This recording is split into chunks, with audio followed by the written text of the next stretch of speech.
first album I'll take a look at is Common Ground by Paul Winter from 1978. This album's a bit hard to define. It's jazz inspired, but has a very spiritual folk aspect to it that doesn't really fit into any well known boxes. Um, Before jumping into the music, I'll talk about the liner notes, which are very informative. There's a lot of information given for every song on this album. If you want to know, the African ritual that this rhythm is taken from, or the people in South America that this idea is taken from, it's all given to you, which is great on the one hand, that you get so much context for such a global, all-encompassing sort of album. But on the other hand, should things like that really be necessary? They certainly supplement the material, but just listening to it, you wouldn't ever get, any of these inspirations. So I don't know, maybe it's a bit too obscure for the everyday man to really get, which kind of makes it hard to identify with on a certain aspect, certain level.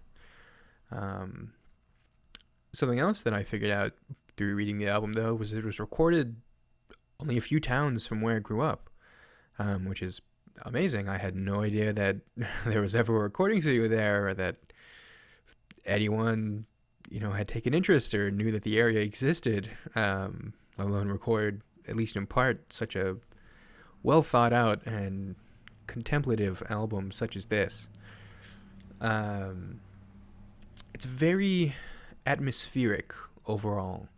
It's not really telling a story or, talking about love or loss or any human emotion, really. It's more nature is its subject. The sounds of nature, the feelings of nature, the mechanisms of nature, so on and so forth, which is embodied on its cover. Its cover features three animals, an eagle, a whale, and a wolf, who feature throughout the album and each get their own song. They're actually each given composing credits for their song, which is fairly interesting. Each of their songs does admittedly use recordings from said animal, a whale call, a wolf howl, screech of an eagle. And through these songs, you get a really good sense of what the album's about. Just for example, taking the wolf song, which is called Wolf Eyes. It starts off with the howl of a wolf and kind of blends into this saxophone line that mimics it. And on some level, you can tell, okay, this is, not a wolf anymore, but it's pretty slick how it transitions from, nature into instrument. And it's done quite well, in fact. It really captures the essence of each of its respective animals. It's oboe for the call of the eagle, and it's a sort of gliding, slow, fat synth for the whale. But they do a really good job capturing the atmosphere and the sort of primal feeling that is instilled when you hear these animal cries. Another great example of this album is the second track, Icarus, a Ralph Towner tune found in the real book for all those jazz students out there. I had no idea that anyone else knew about this song other than me when I came across it one day in the real book. But it's really nice to hear not only that someone had known of it, but cared about it enough to record it and do a whole other arrangement that's so different from Ralph Towner's original. Instead of classical guitar or steel string or gut string guitar, whatever you want to call it, and piano, we get horn sections, we get cellos, and we get high, soaring, sweeping kind of You really feel like you're flying, like you're Icarus.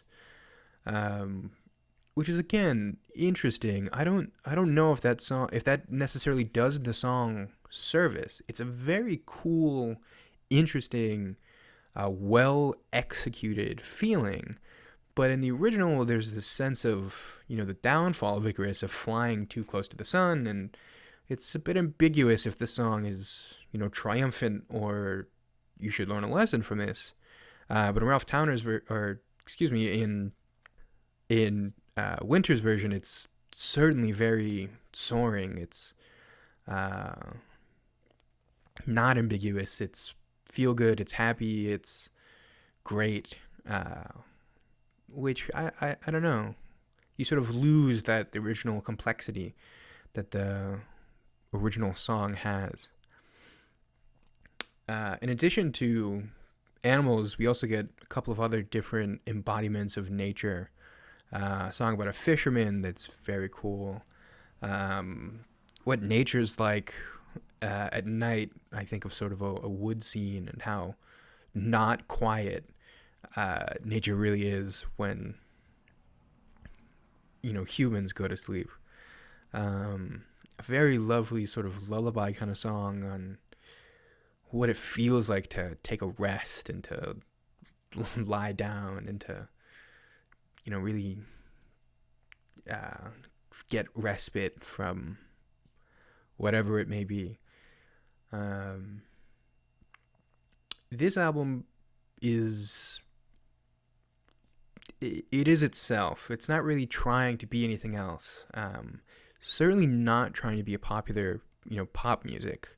And if that's what you're looking for, it's not going to be found here. That being said, the musicianship on the album, the saxophone, all of the ways that the music and the nature is intertwined together is executed very well. Execution wise, I don't think you can get it better than this. It makes you feel it very strongly, has a goal and achieves the goal. How interesting or engaging or how easily identifiable some of these themes are, I don't know. I'm not familiar with certain African chants or South American cultures, so it doesn't really resonate with me on a sort of kumbaya, all-encompassing world peace kind of level that this album sort of aspires to. But it was interesting nonetheless. Overall, I like this album. It's good. If a very kind of weird jazz, folk, spiritual album sounds interesting to you, I don't think you'll be disappointed. If you are looking for rock or pop or more traditional jazz, you are going to be disappointed. This is not quite that. But overall, I would recommend this album.